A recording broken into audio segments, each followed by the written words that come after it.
Okay, first off, this video is not a study tips or how to pass the JLPT, because as I said in the title, I did not pass it.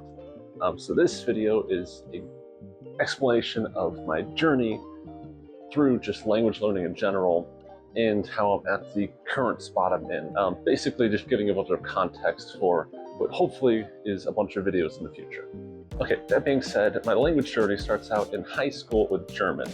Now, this is the first time I'm actually taking a language class formally. There was some Spanish courses in junior high, but those don't really count. They're just kind of here and there and wasn't super formal, just reteaching the same things over and over again.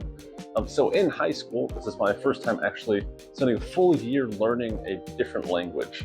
And I really did enjoy it. But quickly summer break comes and I'm not taking German anymore, but I still kind of had an interest in learning stuff. And it was one night where I saw some YouTube video of a news channel or something where they're speaking Mandarin. And I just got interested in like, how about I learn some Mandarin? And so I spent maybe 2-3 weeks learning it, looked up some things online, went through some basic characters and some Duolingo, of course. Then the next school year comes around. So I'm now a sophomore and I'm taking German 2 now. But I've now gone an entire summer without learning any German. And I didn't really solidify it that well in the first place my first year. And so coming back was very difficult. I had no idea what was going on. I just was lost and not very motivated. What ends up happening is I end up dropping German after a year and a half of study. When I came back though, that semester, I did learn something, which was the idea of going abroad and studying. Before I hadn't even really thought about it as an option, but my professor, or my teacher, brought up the idea of going to college in Germany and gave me an idea that the US isn't the only place you need to study in. There's places all over the place. The main point here is that I gained the idea that studying abroad was even an option. There I am, a year and a half into high school, and I've dropped German. I spent a summer learning Mandarin, and so now I'm kind of left with trying to find a new class to take. Since my school doesn't teach Mandarin, I start looking around for neighboring community colleges that teach Mandarin. None of them nearby do, but one of them nearby does teach Japanese, which is close enough, so I'm like, all right, sure, I'll switch to Japanese. I hadn't really studied Mandarin that much in the first place. I spent my second semester at a community college taking a Japanese course. Now, this course was good, but it taught the basics, and it just overall, the formal setting of trying to learn the language was not interesting to me. While it was useful, it just seemed to not to give me the same interest that I had before, like when I stayed up late learning Mandarin at night over the summer. So I took the course, I sort of passed it, but not with flying colors for sure, and entered my third year in high school. Now, my third year and fourth year, I didn't take any languages, so I stopped taking Japanese after that first course and didn't take anything after. So after not taking any language for the third or fourth year, I then moved into college, which ended up going to Drake University, as you see here, and studying computer science, artificial intelligence, and mathematics. It's not that crazy because the school allows for it, but it's still a lot of work. On top of that, I also did a bunch of research with professors, and so kind of just really focused in, and all my interests went to things just like doing research and different projects. Now, with that rigorous school schedule that I was doing, I ended up realizing that I could graduate a semester early since I was taking 18 credits a semester, meaning I was going to end up finishing my courses with an entire semester left over at the end. And so instead of sticking around for that extra semester, I decided that I was just going to finish a semester early. Now, this decision came right around my sophomore year, at the end of my sophomore year. And so at that point, I realized I had basically 1.5 years before I was going to graduate from college. I know that now I have basically a big life decision ahead of what am I going to do? Now, one of my options was going to graduate school. Since I was doing so much research and interacting with professors so much, they were highly recommending for me to go on and do research, which meant going to graduate school. And so from that, I ended up having a lot of interest of maybe pursuing graduate school. The other option, which is pretty obvious, which is just going to work. I could work anywhere pretty much in the US is what I was thinking. With that, I was kind of sitting around and watching anime, and it got me thinking, how does Japan's school calendar work? Because it clearly doesn't seem like they have the same breaks and whatnot that we do here in the US. I ended up Googling and saw they start in April. I'm graduating December. I could graduate and then go to graduate school in Japan. This seed that got planted all the way back in my German high school class came to fruition here, where I'm seeing that there's this opportunity to actually study abroad. Once I kind of realized this, I mean, it took only a day or two to fully finalize that I kind of want to do it, which meant I started looking for certain scholarships and whatnot that I could get. One of the main ones that a lot of people go for, and I included, is called MEXT. It's a scholarship given by a government agency in Japan for people to go and study in Japan. And generally speaking, there's two paths for a graduate student, either the university path or the embassy path. I went with the embassy path, which means I would apply to the embassy near me, which for me was Chicago. And the embassy would first do a document screening. If they accept the document screening, then I would go on to an interview. If I pass the interview, I get the scholarship. The scholarship would be fully tuition covered and $144,000 or $140,000 and something like that each month for living expenses. So essentially it's fully covered is the point. And because the amount of money they're necessarily giving you, it's quite competitive. And with the understanding of how competitive the scholarship is, I knew that my academics were pretty up to par since I've been working pretty hard on my classes and doing research.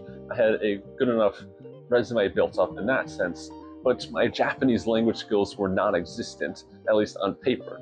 And so I wanted to aim for the JLPT N2 because that's what seemed like would be the best thing to have. In hindsight, was probably not the best idea. And as you can see from the title, that didn't go very well, since I was basically going from an N5 level to an N2 level within a 10-month period, which I'll put up here exactly how long I was planning to study for. After that passed, and I did not pass the exam, so I failed with, here's the score right here. Yeah, it didn't go very well, and I was left a little defeated. I had learned a ton because I still studied very hard. Just doing that on top of my school schedule did not work out. I was left in December, and then for a few months after, just kind of floating around, not really doing anything Japanese-wise, waiting until the next scholarship application was coming out. Since even though I didn't pass, I was still going to apply. The only thing is that the Japanese certification would have made it much easier for me to try and get the scholarship.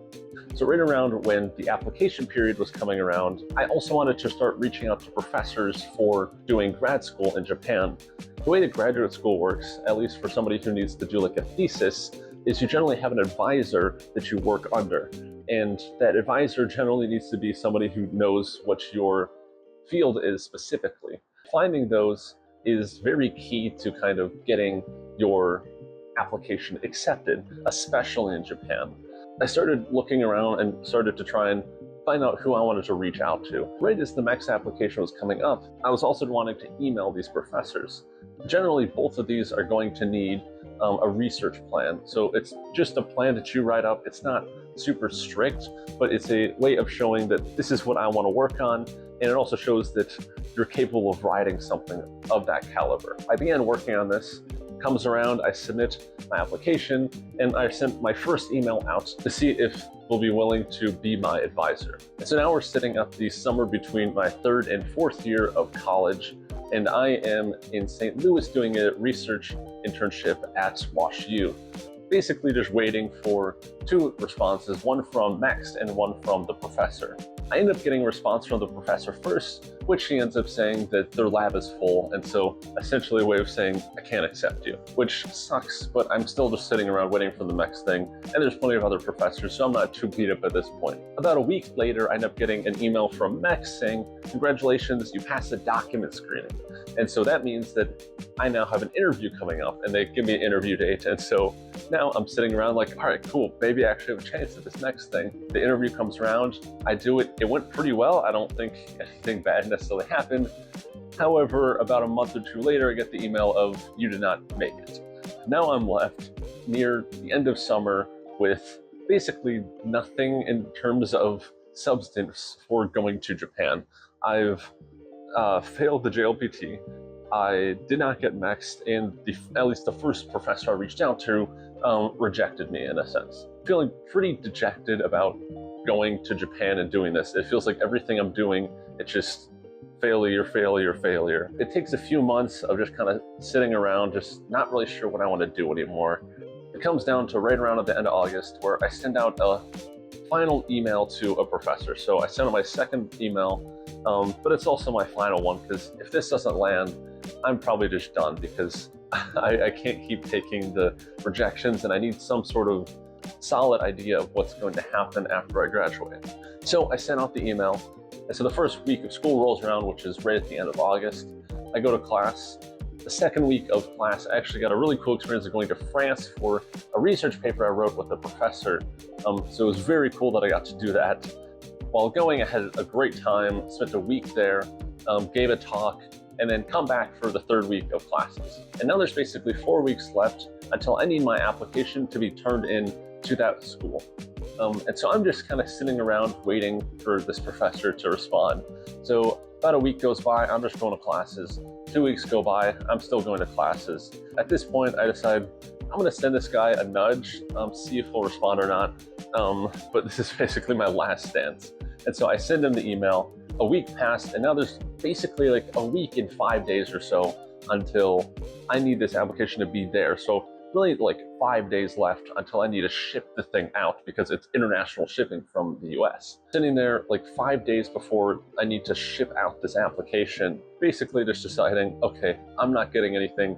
I might just stay and work in the US instead of going and do this whole graduate school in Japan thing, because it's just not seeming to work out. And as I'm sitting there kind of deciding this email rolls in of him stating this right here. And the way that's worded is basically, is send me your research plan and I'll sign it and you can send your application in. So I'm like, holy crap. And so I've got like a few days to cram and try and put everything together. So I send off my research plan to him. I stay up like 3 to 4 nights in a row, just emailing back and forth with admissions so I can get everything correct. And somehow I managed to get the whole thing out on time. It was a crazy few days, but somehow I managed. I shipped it. It barely got there on time, but it got there on time. That now brings us to today, where it is currently November 12th, November 13th, tomorrow night, like 24 hours from now, I will be notified whether or not I made it into the program or not. Basically, that wraps up the whole story of how I kind of got here. Hopefully give some more context as to who I am. And if things go well, then that means I'll have a ton of videos in the future, because I plan to document my journey and hope others get some enjoyment out of seeing everything that I'm going through. The next video I make will be just showing if I got in or not and my reaction to that whole thing. But yeah, hopefully you enjoyed. This is my first video. I've always thought making YouTube and doing this type of thing, filming, seems cool. I thought this just gives me a good chance to kind of just document my journey in Japan and hopefully give me the chance to have some fun making videos. Anyways, I hope you enjoyed watching, and I'll see you in the next one. Bye. Okay. Imagine that whole time it wasn't recording.